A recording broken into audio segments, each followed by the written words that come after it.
Okay, let's dive right into this explainer.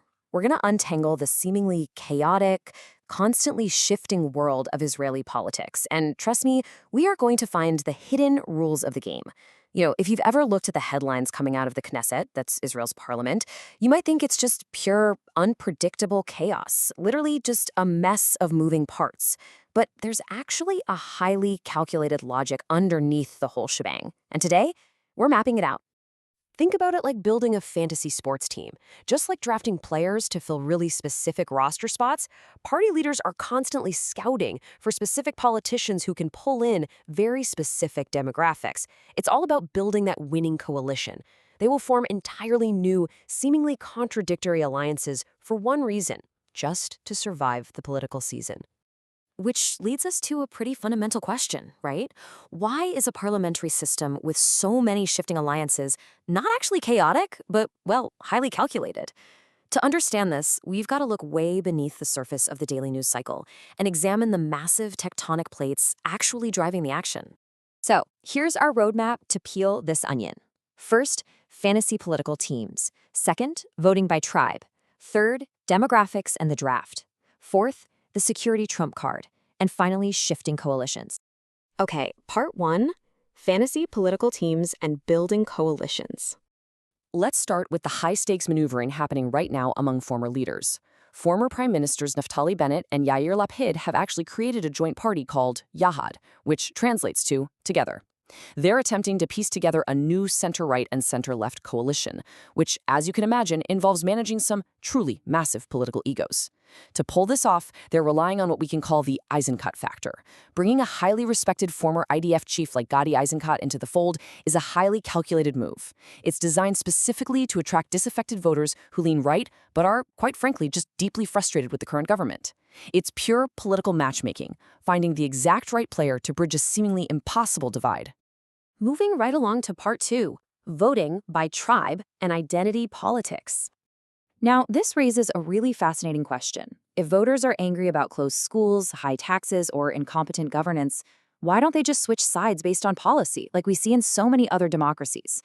Well, here is the massive paradigm shift. Unlike a lot of Western democracies, Israeli voters don't primarily cast their ballots based on tax reform, public transport, or import costs. Nope. They vote based on their cultural tribe, their religious observance, and national security. If the trains don't run on time, an Israeli voter is still incredibly unlikely to cross the aisle if that opposing party belongs to a completely different cultural group. So the absolutely crucial takeaway here is this concept of tribal voting. In Israel, left and right are way less about marginal tax rates or economic theories, and much, much more about a religious and cultural gap. Actually, your level of religious observance tightly correlates to whether you support the governing coalition or the opposition. It is fundamentally a matter of identity, and that makes political loyalty incredibly rigid. Let's shift gears to part three, demographics and the draft and a shifting electorate. We really need to see how this builds, because massive internal pressures are threatening to completely fracture these highly loyal tribes from the inside out. 600,000. That is the estimated voter turnover that occurs between elections. That's roughly 15 to 17 Knesset seats. In a system where coalitions literally survive by the skin of their teeth, sometimes hanging on with a razor-thin majority of just 1 or 2 seats, 600,000 votes is an earth-shattering amount of political power up for grabs. And the demographic math here is just wild. The older generation, which tends to lean more secular and center-left, is slowly decreasing. Meanwhile, you have this massive incoming youth cohort entering the electorate, and they lean heavily toward religious Zionism and the right. And then add to that the Haredim, the ultra-Orthodox, and the Bedouin populations, which boast the absolute highest birth rates in the country. The political landscape isn't just shifting a little bit, its foundational makeup is being completely transformed. Which brings us to the ultimate wedge issue tearing at the current coalition, the growing anger over the Haredi welfare state and the military draft. It works like this. Step 1, the Haredi community receives vast welfare subsidies. Step 2, historically, Haredi men are entirely exempt from the mandatory military draft.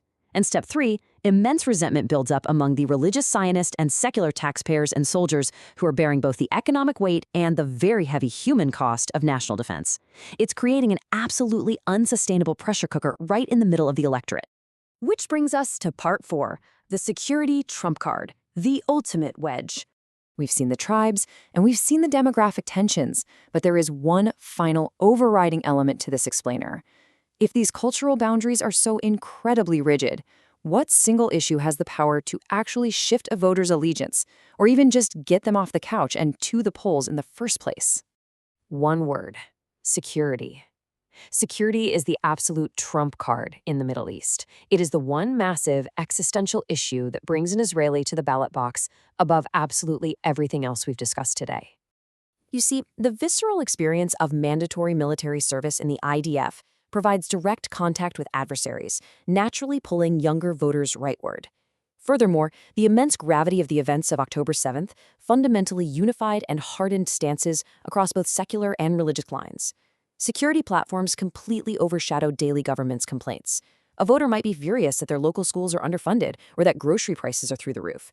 But when the perceived threat is tied directly to physical survival, security dictates the vote, no questions asked. Finally, Part 5, Shifting Coalitions and Winning the Election.